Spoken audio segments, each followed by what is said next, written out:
अस्सलाम वालेकुम and welcome again to my YouTube channel. हमने अभी इस वाले लेक्चर में, ये हमारा लेक्चर नंबर 3 होगा चैप्टर नंबर 13 का। इस वाले लेक्चर में हमने डिस्कशन करनी है anti microbial protein i.e.. Complement system और इंटरफेरॉन्स के हवाले से। देखते हैं कि ये दोनों पैरासाइट्स को कैसे किल कर रहे होते हैं, डिस्ट्रॉय कर रहे होते हैं। आप लोगों की बुक में कुछ ज़्यादा अच्छा नहीं लिखा, तो मैं ट्राई करता हूँ कि कुछ पॉइंट्स इसमें बता दूँ ताकि आप लोगों को ये याद हो जाए। आसान है, इसमें इतना ज़्यादा प्रॉब्लम नहीं होगा। इस लेक्चर का पहला हिस्सा कॉम्प्लीमेंट सिस्टम होगा और दूसरा इंटरफेरॉन होगा। अलग अलग हम इस पर डिस्कशन करते हैं। सबसे पहला हमने कॉम्प्लीमेंट सिस्टम पढ़ना है। लिखा है कि if pathogenic bacteria get through all the immune system initial defences, the arsenal of complement system is initiated. इस वाले सेंटेंस के अंदर आपको बता रहे हैं कि सपोज़ करते हैं जो पैथोजेंस है, जो बैक्टीरिया है, वो स्किन को भी क्रॉस कर दे। इसके साथ साथ सपोज़ करते हैं मैक्रोफेजेस और NKC या नेचुरल किलर सेल्स या न्यूट्रोफिल्स जो है उससे भी बच जाए, तो फिर क्या होना शुरू हो जाता है, हमारे बॉडी के अंदर कॉम्प्लीमेंट सिस्टम एक्टिवेट हो जाता है। वो कॉम्प्लीमेंट सिस्टम इसको किल करने की कोशिश करता है, इन पैरासाइट्स को, इन पैथोजेंस को डिस्ट्रॉय करने की कोशिश करता है। याद रखना है आप लोगों ने कॉम्प्लीमेंट सिस्टम क्या होता है। तो आप लोग बोलेंगे कि complement system includes protein, white blood cells which carry antibodies. Complement system के अंदर आपको बता रहे हैं कि दो चीज़ें इंक्लूड है। एक इसमें कुछ प्रोटीन इंक्लूड है और दूसरा इसके साथ साथ एसोसिएटेड वाइट ब्लड सेल्स भी वर्क कर रहे होते हैं। नॉर्मली कौन से वाइट ब्लड सेल्स, जो कि एंटीबॉडीज़ क्या कर रहे होते हैं, प्रोड्यूस कर सकते हैं। कुछ types of white blood sales आप लोग बोलेंगे एंटीबॉडीज़ बनाएंगे। यहाँ पर वैसे ऐड नहीं किया इन लोगों ने, लेकिन दो तीन बातें मैं आप लोगों को बता दूं कि कॉम्प्लीमेंट सिस्टम में जो तो प्रोटीन इंक्लूड होते हैं वो तकरीबन 30 डिफरेंट टाइप्स के प्रोटीन है, पहली बात। दूसरी बात आप लोग याद रखेंगे कि कॉम्प्लीमेंट सिस्टम के प्रोटीन को कौन बनाता है, लिवर बना रहा होता है। तीसरी बात आप लोग याद रखेंगे कि कॉम्प्लीमेंट सिस्टम के प्रोटीन लिवर के अंदर बन के कहाँ जाते हैं, आप लोग बोलेंगे कि ये ब्लड प्लाज्मा के अंदर सर्कुलेट हो रहे होते हैं। अभी हम थोड़ी देर बाद पढ़ेंगे कि कॉम्प्लीमेंट सिस्टम के प्रोटीन अभी भी हमारे ब्लड प्लाज्मा में है, लेकिन इनएक्टिव फॉर्म में होते हैं। वो पैरासाइट के एंट्री के बाद क्या होते हैं, एक्टिवेट होना शुरू हो जाते हैं। आगे डिस्कस किया है कि the antibodies are microscopic killing cells that seek out anything that don't recognise as being part of the body. ये वाला सेंटेंस वैसे कुछ गलत है। एंटीबॉडीज़ आप लोग बोलेंगे कि ये माइक्रोस्कोपिक किलिंग सेल्स नहीं होते, आप लोग बोलेंगे कि एंटीबॉडीज़ आर प्रोटीन। एंटीबॉडीज़ क्या होते हैं, ये प्रोटीन होते हैं। और इनका काम क्या होता है, आप लोग बोलेंगे हर उस चीज़ को रिकग्नाइज करके किल करना होता है जो बॉडी का हिस्सा नहीं होता। लिखा है कि सीक आउट एनीथिंग, हर उस चीज़ को ये सर्च करते हैं, फाइंड आउट करते हैं जो बॉडी के सेल्स का हिस्सा नहीं है, उसको ये क्या कर देते हैं, ख़त्म कर देते हैं, डैमेज कर देते हैं, डिस्ट्रॉय कर देते हैं। पैरासाइट हो, कुछ भी हो, उसको ख़त्म कर देते हैं। इस सेंटेंस की वैसे कोई ख़ास ज़रूरत नहीं है, अगर इनकेस आप लोग ये ना भी लिख के तो कोई मसला नहीं है। अच्छा, हम वापस अभी कॉम्प्लीमेंट सिस्टम की तरफ आते हैं कि ये क्या है। लिखा है कि कॉम्प्लीमेंट सिस्टम के protein circulate in inactive form but in response to recognition of molecular components of micro organism they become sequentially activated. ये वाला सेंटेंस किस चीज़ के बारे में है, इन कॉम्प्लीमेंट सिस्टम के जो हमने डिस्कस किया कि ऑलमोस्ट 30 डिफरेंट प्रोटीन है, उनके बारे में डिस्कस कर रहे हैं कि ये प्रोटीन हमारे ब्लड के अंदर क्या हो रहे होते हैं, इनएक्टिव फॉर्म में सर्कुलेट होते रहते हैं, अभी भी इधर उधर ब्लड के अंदर जा रहे हैं। लेकिन ये कब एक्टिवेट होते हैं, जब भी हमारे बॉडी में कोई माइक्रो ऑर्गेनिज्म आता है, कोई पैथोजन आता है, तो उस पैथोजन को रिकग्नाइज करने के बाद ये 30 प्रोटीन क्या हो जाएंगे, ये एक्टिवेट हो जाएंगे। दे बिकम सीक्वेंशियली एक्टिवेटेड। अब इनका जो एक्टिवेशन होता है ना, बाकायदा वो एक सीक्वेंस में अगर हो रहा होता है। फॉर एग्ज़ाम्पल लिखा है working in a cascade where in the binding of one protein promote the binding of the next protein in the cascade। Suppose करते हैं कि ये 30 प्रोटीन का एक पूरे का पूरा ग्रुप मौजूद है हमारे ब्लड के अंदर, तो इसमें लिखा है कि ये वाला प्रोटीन इसको एक्टिवेट करता है, ये इसको एक्टिवेट करता है, ये इस वाले को करेगा, ये इस वाले को करेगा, ये इसको करेगा, ये इसको एंड ये इसको, पूरे का पूरा एक चेन रिएक्शन शुरू हो जाएगा। और इस तरह के चेन रिएक्शन को हम कैस्केड बोलते हैं कि ये सारे प्रोटीन एक चेन रिएक्शन में एक्टिवेट हो रहे होते हैं। एक प्रोटीन दूसरे प्रोटीन को प्रमोट करता है, एक्टिवेट कर रहा होता है, और इस पूरे के पूरे प्रोसेस को हम कैस्केड बोलते हैं, या आप बोले इसको हम चेन रिएक्शन नाम देते हैं। आगे डिस्कस किया है कि the white blood cells and protein work together to coat any invading bacteria with antigen, which often make the bacteria incapable of reproducing or bind the bacterium to a toxic chemical to make it break apart। ये इस sentence के अंदर आपको क्या बता रहे हैं? ये आपको कॉम्प्लीमेंट सिस्टम के वर्किंग के बारे में बता रहे हैं कि कॉम्प्लीमेंट सिस्टम किसी बैक्टीरिया को किल कैसे करता है, डिस्ट्रॉय कैसे करता है। तो दो तरीक़े आप लोगों को बताए हैं कि जो वाइट ब्लड सेल्स होते हैं और इसी के साथ साथ ये जो कॉम्प्लीमेंट सिस्टम के प्रोटीन होते हैं, ये करते क्या है, यहाँ पर एक पैथोजन होगा, सपोज करते हैं फॉर वाइल एक बैक्टीरिया होगा, उन बैक्टीरिया को, उन माइक्रो ऑर्गेनिजम्स को एंटीजन के साथ टैग कर देते हैं। ये देख ले, यहाँ पर इनके साथ कुछ एंटीजन बाइंड कर देते हैं। अब बोले कुछ प्रोटीन इनके साथ क्या कर देते हैं, अटैच कर देते हैं। ये प्रोटीन जब इनके साथ अटैच हो जाएंगे ना, तो ये बैक्टीरिया क्या हो जाएगा, ये टैग हो जाएगा। आप समझे कि ये वाला जो बैक्टीरिया है ये अब यहाँ पर वाइट ब्लड सेल्स के लिए एक्सपोज हो जाएगा। वाइट ब्लड सेल्स अब इन बैक्टीरिया को ईजिली क्या करेंगे, रिकग्नाइज करेंगे, और रिकग्नाइज करके क्या करेंगे, किल करेंगे। सो ये लिखा है कि work together to coat any invading bacteria with antigen. उन बैक्टीरिया के साथ क्या अटैच करते हैं, एंटीजन अटैच करते हैं, which often make the bacteria incapable of reproducing. जो बैक्टीरिया अभी रिप्रोडक्शन भी नहीं कर सकता और वाइट ब्लड सेल्स उसको रिकग्नाइज करेंगे, ईजिली किल करेगा।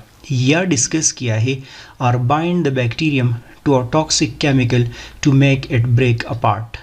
या तो इस बैक्टीरिया के साथ यहाँ पर कुछ प्रोटीन अटैच कर देते हैं, कुछ केमिकल्स अटैच कर देते हैं, और उन केमिकल्स की वजह से ये बैक्टीरिया लाइस कर जाता है, ये क्या कर जाता है, बर्स्ट कर जाता है, डिस्ट्रॉय हो जाता है। सो ये कॉम्प्लीमेंट सिस्टम का वर्किंग बता रहे हैं आपको। आगे डिस्कस किया है कि the cells in blood that detect pathogenic bacteria and signal the complement system to get to work or macrophages. ये सिर्फ और सिर्फ आपको ये बता रहे हैं कि कॉम्प्लीमेंट सिस्टम को एक्टिवेट खुद कौन कर रहा होता है। हमने डिस्कस किया ये तो इनएक्टिव फॉर्म में है ना, तो इसके एक्टिवेशन में किसका रोल होता है। तो लिखा है कि this complement system is activated by macrophages, the cells in the blood that detect pathogenic bacteria and signal the complement system to get to work। signal the complement system का मतलब कि complement system को बताते हैं कि आप लोग काम शुरू कर दो, क्योंकि पैथोजेनिक बैक्टीरिया मैंने डिटेक्ट किया है और उसको आप लोगों ने क्या करना है, किल करना है, डिस्ट्रॉय करना है। सो आसान अल्फाज में आप लोग यही बोलेंगे कि जो कॉम्प्लीमेंट सिस्टम है उसको मैक्रोफेजेस एक्टिवेट कर रहे होते हैं। नेक्स्ट डिस्कस किया है कि the bacteria are passed on to T cells and B cells that are able to recognise and remember how to manufacture the specific antibody to break apart the bacteria.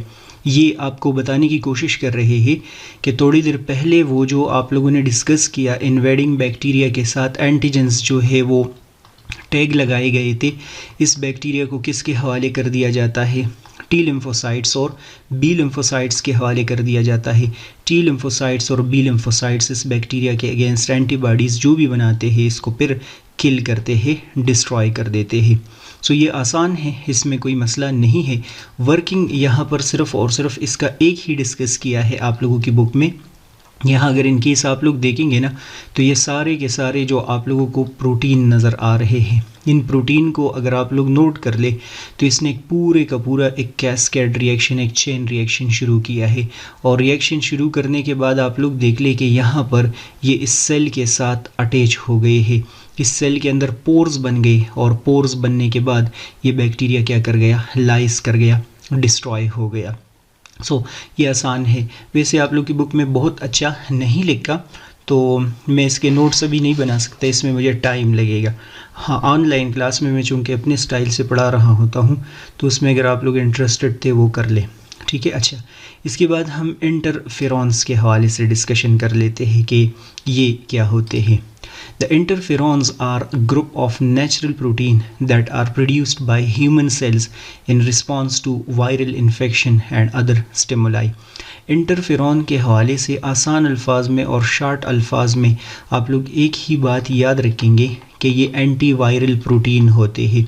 और अगर in case आपसे कोई पूछता है कि ये anti viral protein कौन बनाता है, तो आप लोग बोलेंगे कि हमारे सेल्स इसको प्रोड्यूस कर रहा होता है। हमारा सेल इस एंटीवायरल प्रोटीन को कब बना सकता है? आप लोग बोलेंगे जब भी कोई वायरस हमारे बॉडी में आए, जब भी कोई वायरल इन्फेक्शन हो, तो तब उसके अगेंस्ट क्या बन रहे होते हैं? इंटरफेरॉन बन रहे होते हैं। सो इंटरफेरॉन आप लोग बोलेंगे कि ये क्या है? ये एंटीवायरल प्रोटीन होते हैं, पहली बात। दूसरी बात आप लोग डिस्कस करेंगे, they have the ability to interfere with virus that are replicating। याद रखेंगे आप लोग, इसको इंटरफेरॉन इस वजह से कहा जाता है क्योंकि ये वायरस के रेप्लिकेशन को इंटरफेयर करते हैं। वायरस के रेप्लिकेशन को इंटरफेयर करने का मतलब कि उनको कंट्रोल करने की कोशिश करते हैं, उनको स्टॉप करने की कोशिश करते हैं ताकि वो कोई डिजीज़ वगैरह ना काज करे किसी और सेल के अंदर। आगे डिस्कस किया है कि there are 3 main types of interferon beta and alpha produced mainly by white blood cells and certain connective tissue called fibroblast. Interferon gamma produced primarily by activated T cells। ये sentence वैसे लिखा है लेकिन इसकी कोई डिटेल्स आप लोगों की बुक में नहीं दी गई, तो कोई ज़्यादा इस पर डिस्कशन करने की ज़रूरत नहीं है। बस आप लोग बोलेंगे कि इंटरफेरॉन के जो 3 टाइप्स है उसमें से एक को हम अल्फ़ा, बीटा और इसके साथ साथ तीसरा जो है उसको हम गैमा बोलते हैं। अल्फ़ा और बीटा कौन बनाता है? आप लोग बोलेंगे कि ये वाइट ब्लड सेल्स की मदद से बनते हैं या कुछ कनेक्टिव टिश्यू सेल्स भी इसको बना सकते हैं। जबकि इंटरफेरॉन गैमा आप लोग बोलेंगे कि ये सिर्फ और सिर्फ टी सेल्स प्रोड्यूस कर रहे होते हैं। T cells white blood sales के टाइप्स होते हैं, आप सबको पता है। और फाइब्रोब्लास्ट आप सबको पता है कि ये कनेक्टिव टिश्यू के क्या होते हैं, कुछ टाइप्स होते हैं। इस सेंटेंस के अंदर कोई ख़ास बात नहीं है। आगे डिस्कस किया है कि interferon are anti viral agent and can fight tumour as well. अगर इन केस कोई वायरस ट्यूमर वगैरह काज करता है तो उसको भी हम इसकी मदद से क्या कर सकते हैं? कंट्रोल कर सकते हैं। These activities are coordinated by interferon mediated action of certain cells।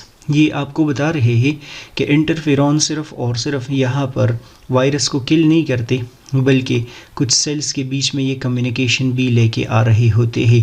For example कौन कौन से सेल्स के बीच में कम्युनिकेशन लेके आ रहे होते हैं या उसको कंट्रोल करते हैं?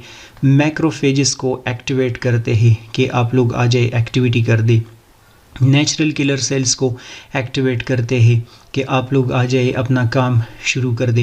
And by enhancing cell surface expression of important immune molecule including major histocompatibility complex class 1 class 2 which display foreign peptide for activation of T cells. ये जो MHC और MHC1 और MHC2 प्रोटीन होते हैं, ये हमारे प्रोटीन है जो कि हमारे सेल के सरफेस के ऊपर पाए जाते हैं। इस मेजर हिस्टोकम्पैटिबिलिटी प्रोटीन का क्या फंक्शन होता है? आप लोग बोलेंगे कि ये माइक्रोब्स के जो पार्टिकल होते हैं उनको डिस्प्ले करते हैं। ये मैं 3rd लाइन ऑफ डिफेंस में आप लोगों को डिटेल में बताऊंगा। सो इंटरफेरॉन के हवाले से बता रहे हैं आप लोगों को कि इसकी वजह से MHC क्लास 1 और क्लास 2 प्रोटीन का नंबर इन्हेंस होता है, इंक्रीज़ हो रहा होता है। क्यों इंक्रीज़ हो रहा होता है? ताकि वो मैक्सिमम माइक्रोब्स को अपने सरफेस के ऊपर क्या कर दे? डिस्प्ले कर दे। और जब वो डिस्प्ले कर देंगे तो टी सेल्स क्या हो जाएंगे? एक्टिवेट हो जाएंगे और उसको किल कर देंगे।